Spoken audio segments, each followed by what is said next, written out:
Merci. Donc, le titre du message, c'est « Marcher sans peur ». Et ce matin, le Seigneur a tracé la voie. Limite, j'ai envie de dire que j'ai presque plus rien à dire, mais si quand même. Donc, on va se lancer dans le vif du sujet. On va prendre directement le premier passage parce qu'il est un petit peu long, celui-là, mais les autres sont très courts. Donc, le premier passage, il est... Attendez, je sors mes notes.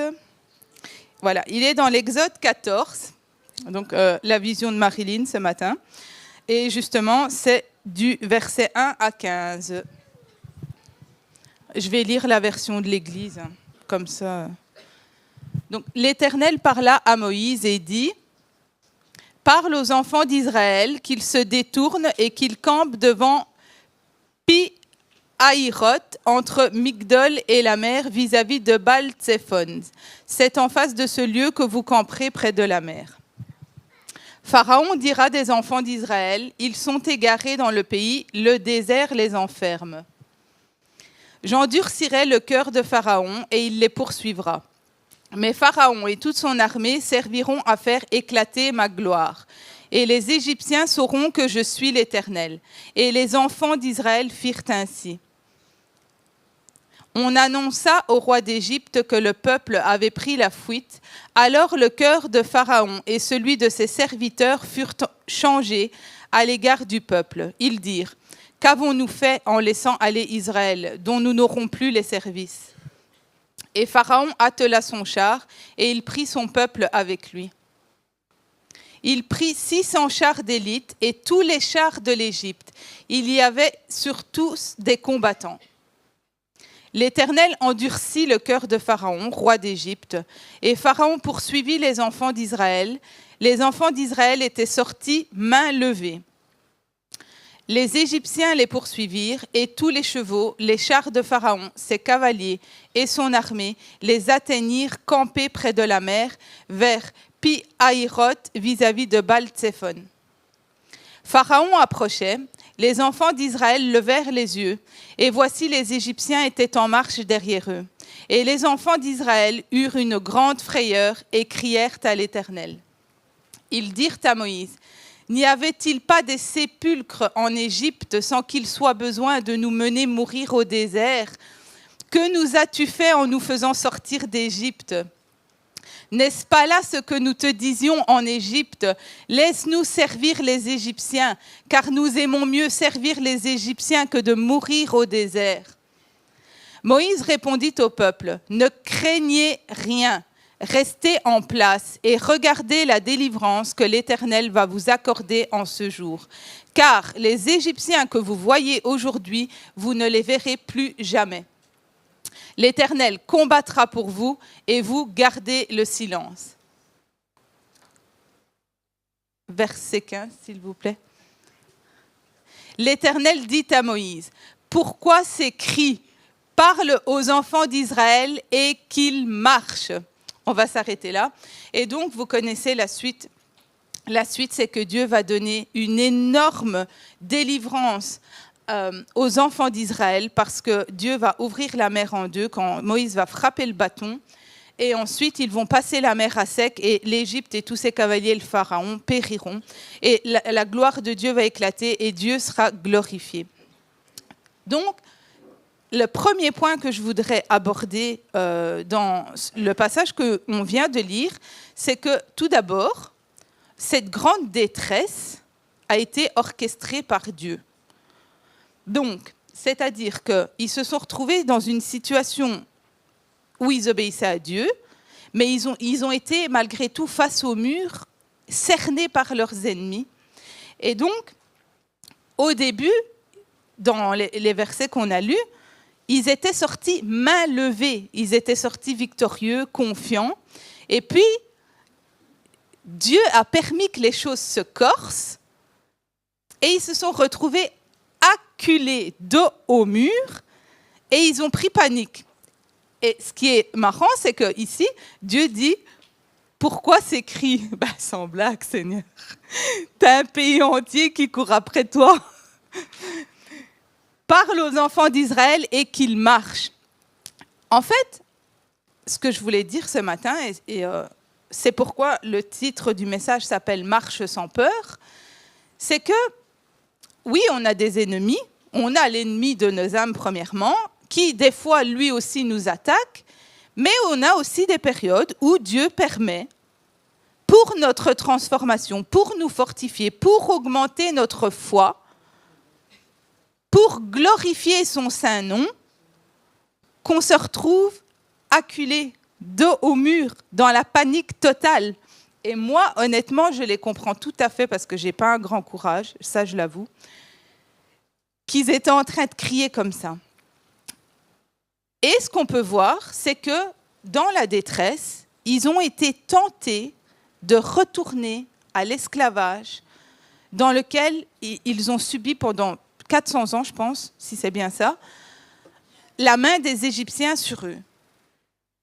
Et ils disent quoi? Je préfère retourner servir les Égyptiens, donc je retourne à mon vomi, plutôt que de mourir dans le désert. Sauf que ce n'était pas le plan de Dieu de les faire mourir. Le plan de Dieu, c'était de les délivrer avec sa gloire.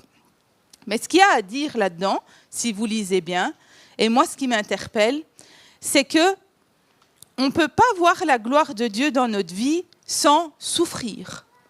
C'est impossible, c'est le prix à payer. Vous connaissez le dicton qui dit « À vaincre sans péril, on triomphe sans gloire ». Ça veut dire que sans difficulté dans votre bataille, il n'y a aucun mérite, aucun prestige à obtenir une victoire. Et comment Dieu va se glorifier dans nos vies si tout est facile et qu'on s'appuie sur nos propres forces? Parce que c'est quand on est faible que Christ se glorifie en nous, et c'est à ce moment-là qu'on est fort par Christ, pas par nous. Parce que dans l'épreuve, et je suis désolée de vous le dire, mais je suis en plein dedans dans tous les coups, donc voilà.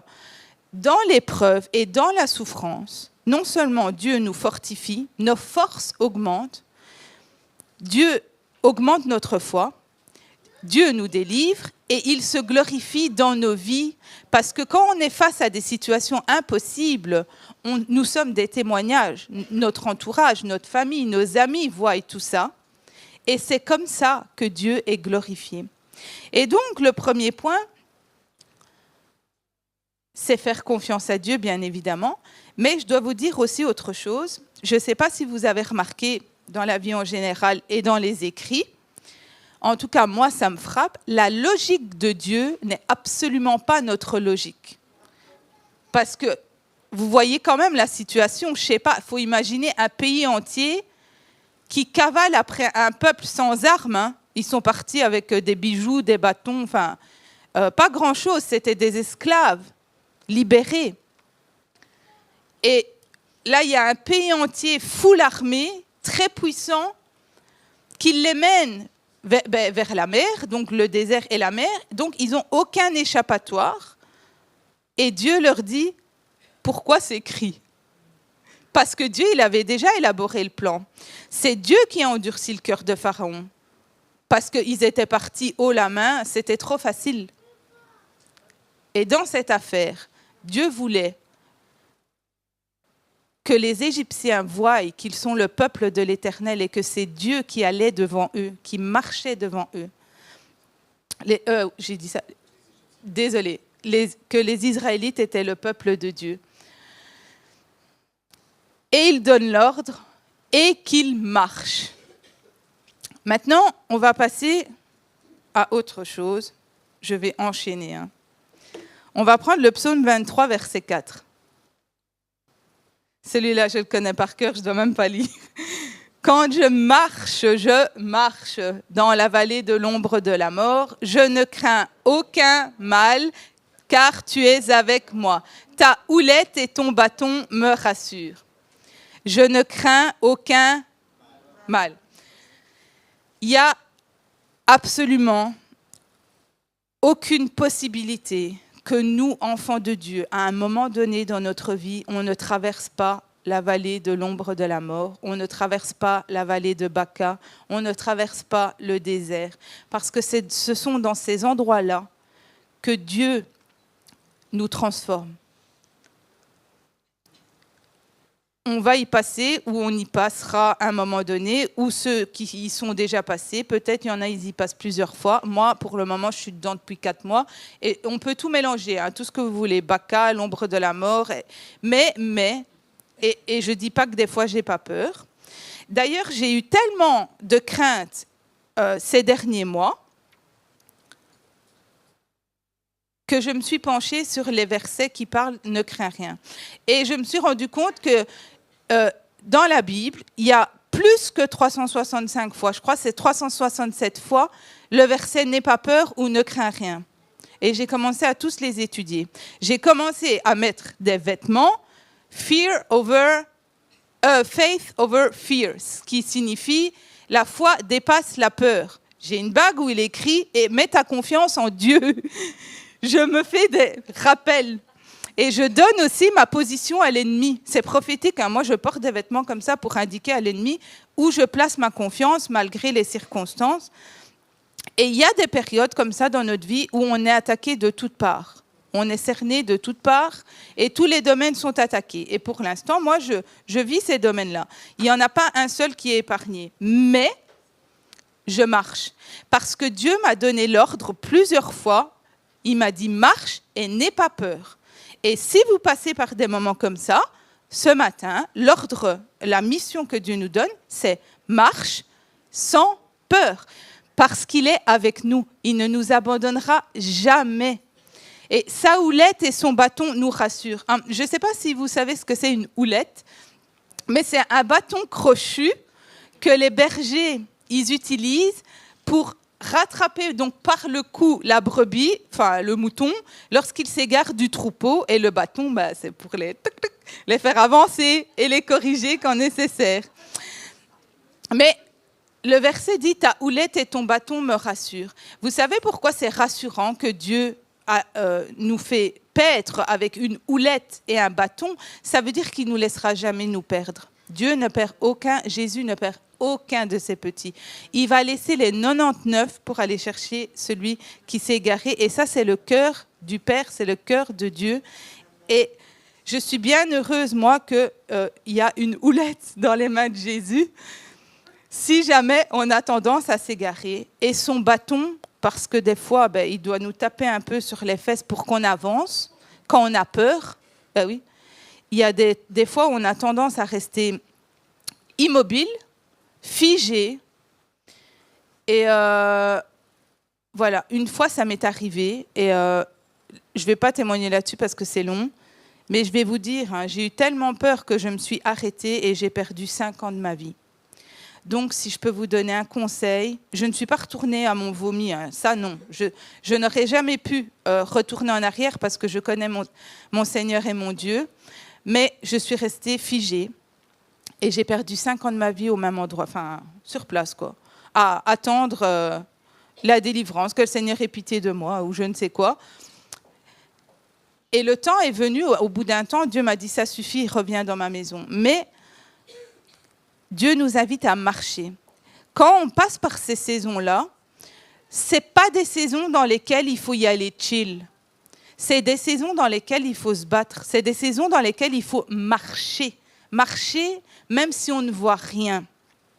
L'année dernière, j'ai eu un rêve qui m'a vraiment interpellée. Et quand je fais des rêves, je sais quand ce sont des rêves de Dieu. J'ai une sensation comme ça dans mon ventre que le Saint-Esprit me parle et c'est vraiment fort. Et ce rêve-là que j'ai fait, c'était vraiment étrange, mais c'était un appel de Dieu à marcher dans les ténèbres. Donc, j'étais avec des gens, mais je ne les connaissais pas. Et j'étais sur un chemin complètement noir. Impossible de voir quoi que ce soit devant moi et impossible de voir quoi que ce soit sur les côtés. Et j'avais comme une petite lampe de poche, c'est comme si j'avais la lampe poche du téléphone et je la serrais comme ça et je marchais comme pile devant moi, mais seulement capable de faire un pas après l'autre grâce à ma petite lampe. Et au loin, je savais, je ne la voyais pas, mais j'entendais du bruit. Il y avait une dame plus loin que moi, comme si elle était dans le fond de l'église, et elle marchait sur ce même chemin que moi. Et au bout d'un moment, la dame s'arrête, Je ne sais pas pour quelle raison. Elle se tourne sur le côté. On ne voit pas ce qu'il y a sur le côté. Et on entend des loups la dévorer. Elle hurlait à la mort, cette dame. Et moi, dans mon rêve, j'étais tétanisée. Et je ne savais pas quoi faire. Et je continuais de marcher avec ma petite lampe sans voir ce qu'il y avait devant moi. Et en continuant de marcher, j'entends une jeune fille derrière moi, sur ce même chemin, qui crie et qui me dit « Au secours, je ne vois rien, on va mourir !» Je lui disais « Marche, ne t'arrête pas, marche droit devant toi et ne regarde ni à droite ni à gauche. » Je lui disais « Continue de marcher, si tu veux vivre, marche et ne t'arrête surtout pas. » Et je me suis réveillée. Et en me réveillant, j'avais ce verset du psaume 119 dans mon esprit. « Ta parole est une lampe à mes pieds qui éclaire mon sentier. » Et je ne savais pas exactement ce que Dieu voulait me dire par là, mais peut-être qu'il allait me dire que cette année-ci, j'allais passer dans une période très ténébreuse et que sa parole est une lampe à mes pieds qui éclaire mon sentier et que je dois continuer de marcher sans regarder à droite ni à gauche, sans me détourner. Donc, je vous encourage vraiment. Je sais que beaucoup de gens traversent des périodes difficiles et des fois, c'est des périodes qui durent, à continuer de marcher parce que le Seigneur est avec nous et il ne nous abandonnera jamais. Marchons sans crainte. On va encore aller chercher un passage. Je veux vous convaincre ce matin. Psaume 84, de versets 5 à 7. « Après l'ombre de la mort, nous voilà à Baca. Heureux ceux qui habitent ta maison, ils peuvent te célébrer encore. Heureux ceux qui placent en toi leur appui, ils trouvent dans leur cœur des chemins tout tracés. Lorsqu'ils traversent la vallée de Baca, ils la transforment en un lieu plein de sources et la pluie les couvre aussi de bénédictions. » J'ai besoin de la suite, excuse-moi.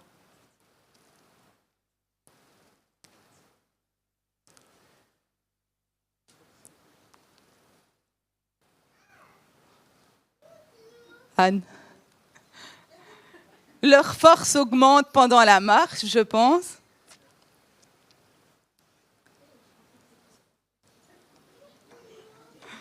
Voilà. Leur force augmente pendant la marche et ils se présentent devant Dieu à Sion. La vallée de Baca est en hébreu référencée étymologiquement à la vallée des pleurs. Donc c'est une vallée où il y a beaucoup de souffrance. Et ce qui est bien ici de voir, je vais peut-être prendre ma Bible quand même parce que...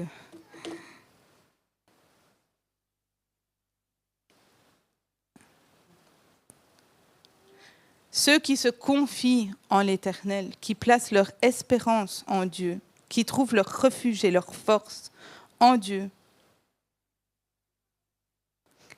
lorsqu'ils passent dans la vallée de Baca, et regardez juste avant, ils trouvent dans leur cœur des chemins tout tracés. Hein? Et ensuite, lorsqu'ils traversent la vallée de Baca, voyez la logique de Dieu. Donc Dieu te promet que tu trouves des chemins tout tracés parce que tu mets ton espérance en Dieu, mais Dieu programme aussi lorsqu'ils traversent la vallée de Baca, parce qu'ils vont la traverser, ça veut dire. C'est inévitable. Il la transforme en un lieu plein de sources et la pluie les couvre aussi de bénédictions. Ce que je veux que vous reteniez ici, c'est ça. Leur force augmente pendant la marche. Ça veut dire que plus on avance dans ces périodes-là, avec Dieu à nos côtés, plus nos forces augmentent. Et une fois qu'on a traversé, on est transformé, fortifié et rempli de la gloire de Dieu. Parce que ce sont des périodes d'apprentissage. Ce sont des périodes difficiles, mais on est tenté peut-être de s'arrêter pendant la marche ou de retourner à notre esclavage, mais surtout pas. Il faut continuer de marcher avec la force que Dieu nous donne, parce qu'il est avec nous, et marcher sans peur. Il y a 1 million de versets, enfin non, 1 million, non, je mens. Il y a plus de 367, plus ou moins, passages dans la parole qui nous parlent d'être sans crainte. Et s'il faut, si vous êtes un petit peu en manque de force, comme moi de temps en temps, allez les lire parce que la parole de Dieu, elle nous nourrit, elle est vivante. Et notre vie entière est basée sur la parole de Dieu. D'ailleurs, ici, je ne sais pas s'il y a des jeunes convertis dans l'assemblée ce matin. Est-ce qu'il y en a? Oui, non?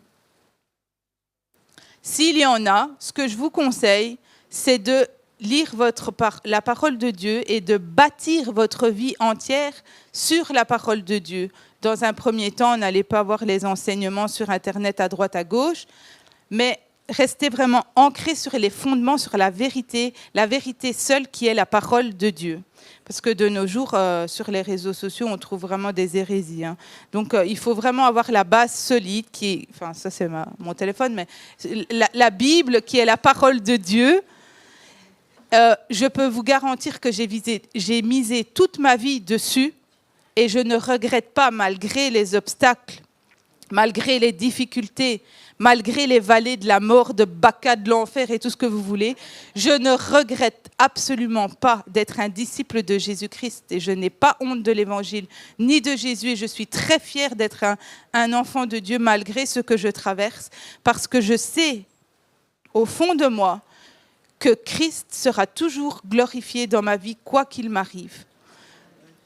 Et je vous encourage vraiment, quoi que vous viviez, à savoir dans le fond de votre cœur, pas avec votre tête, que Jésus marche avec vous et qu'il ne vous abandonnera jamais. Je vais vous donner un petit témoignage. Des fois, on est vraiment dans des cas de grande souffrance. Et ça m'est arrivé le 9 août, où je vivais quelque chose, j'avais perdu vraiment un être très cher, et je vivais quelque chose de terrible. Et j'étais dans une souffrance incroyable, à me lamenter et à pleurer de la perte. Et j'étais incapable de récupérer mon véhicule pour rentrer chez moi. Et j'étais toute seule. Je me suis mise dans la voiture et je pleurais. Et je n'arrivais même pas à prier tellement je pleurais. Et je me disais, je ne saurais jamais conduire, je ne saurais jamais rentrer. Mais j'avais des soupirs comme ça. Vous savez, quand vous pleurez tellement fort, votre cœur se déverse, vous avez des soupirs. Et je me sentais extrêmement seule. Et la seule chose que j'ai pu dire, c'est « Seigneur, où es-tu » Et juste après, j'étais appuyée sur mon volant comme ça, trempée. J'ai senti une chaleur m'environner, comme si c'était les bras de Jésus qui m'enveloppaient. Mais vraiment, j'ai senti quelque chose de tangible sur moi comme ça, cette présence vraiment. Et le Saint-Esprit me dit, je suis là avec toi et je vais faire le chemin avec toi. Je ne t'abandonnerai jamais. Je suis là avec toi dans ta détresse. Je me suis redressée, j'ai continué de pleurer. Mais le fait que Dieu me dise qu'il était avec moi, j'ai regardé mon côté passager qui était bien sûr évidemment vide à l'œil nu, mais je savais que Jésus était à côté de moi. Et tout doucement, j'ai pris mon volant et avec la force qui me restait, je suis rentrée jusqu'à chez moi. Et vous voyez, je dois vous dire, dans des moments comme ça vraiment difficiles de notre vie, où des fois on n'a même pas la force de prier tellement on souffre, mais Dieu il connaît nos cœurs, il sait ce qu'on pense, il est toujours là. Et peut-être même, en tout cas pour ma part, que c'est dans ces moments les plus terribles de nos vies où on sent la présence de Dieu de la manière la plus forte dans nos vies, la plus palpable. Et j'ai encore un petit témoignage, après je vous laisse. Lundi, j'ai bloqué mon dos, mais vraiment bloqué. J'ai été pliée en deux. Et donc, on m'a mis sous morphine. Malheureusement, j'étais obligée parce que je ne savais plus me lever. Et donc, j'ai fait des piqûres jusqu'à hier soir. Et les jours ont passé comme ça. J'avais vraiment la tête en l'air. Vous inquiétez pas, je n'ai pas fait le message sous morphine. Je l'ai fait avec le Saint-Esprit. Et jeudi, écoutez ça, ça va vous donner du courage, j'espère. Vraiment, j'espère que mes galères vont vous donner du courage. Jeudi, je me réveille et j'avais vraiment ma tête. Vous savez, comme moi, je bois pas d'alcool et j'ai jamais pris de drogue dans ma vie. Du coup, je sais pas comment on se sent, mais j'étais, je sais pas vous dire, vaseuse, barbouillée. Mes pensées n'étaient pas claires. J'étais pas bien. J'avais l'impression de pas avoir toutes mes facultés, quoi. J'étais amortie en plus et quand on me parlait, je comprenais pas bien. J'ai dit oh non et je me suis levée avec des douleurs. Enfin, j'étais couchée et j'ai commencé à prier. J'ai dit Seigneur, c'est pas ma vie ça. Je dis moi je vais pas rester avec de la drogue comme ça qu'on me donne et coucher. J'ai dit je refuse, c'est pas ma vie. J'ai dit au secours comme le peuple d'Israël. J'ai dit Seigneur au secours. Et le Seigneur, vous savez ce qu'il m'a dit? Lève-toi et marche. Véridique, véridique. Sauf que moi, j'étais pliée en deux. La fille, elle venait faire la piqûre. À peine je me tournais, ça hurlait malgré la morphine. Et donc, d'habitude, donc j'évolue dans cette marche ténébreuse parce que d'habitude, j'aurais contesté. J'étais un mauvais élève. Hein. Il fallait beaucoup de bâtons. Mais là, ce coup-ci, je n'ai pas contesté. Et donc, j'ai commencé à prier en langue dans mon lit, puis j'ai dit, bon, allez, prends de la force. Et j'ai eu une détermination comme ça qui est venue dans mon cœur. Et j'ai dit, il a dit, lève-toi et marche. J'ai dit, sur ta parole, Seigneur, je vais me lever et je vais marcher. Redresse-moi. J'ai commencé à me lever, mais alors vraiment, en me tenant au lit, hein, j'étais vraiment incroyable. Hein. Puis là, ma mère a dit, mon Dieu, mais qu'est-ce que tu fais? Je dis, je prie. J'ai commencé plier en deux. J'étais comme ça, à me tenir à tout, et j'ai commencé à prophétiser sur ma vie tous les passages de l'Écriture, sur la vie, la guérison, l'esprit, toutes les bénédictions de Dieu. J'ai dit qu'il était ma résurrection et ma vie, ma guérison. J'ai tout prophétisé pendant 20 minutes à marcher comme un canard dans la maison. Eh bien, vous savez ce qui s'est passé au bout des 20 minutes? Vous rigolez. J'étais droite. J'étais en train de prier et tellement que je priais que j'étais dedans, je n'ai pas remarqué qu'en continuant de faire un pas après l'autre, je me suis redressée ce jour-là. Et j'ai arrêté la morphine ce jour-là. J'ai continué mes piqûres jusqu'à hier soir, hein, mais les douleurs se sont amoindries. Et j'ai été droite ce jour-là. Et la fille, quand elle est venue le jeudi, elle me dit « Mais t'es debout ?» J'ai dit « Oui, oui. » Sur sa parole. Elle me dit « Quoi ?» J'ai dit « Je me comprends. » Non mais, c'est les violents qui s'emparent du royaume de Dieu. Non mais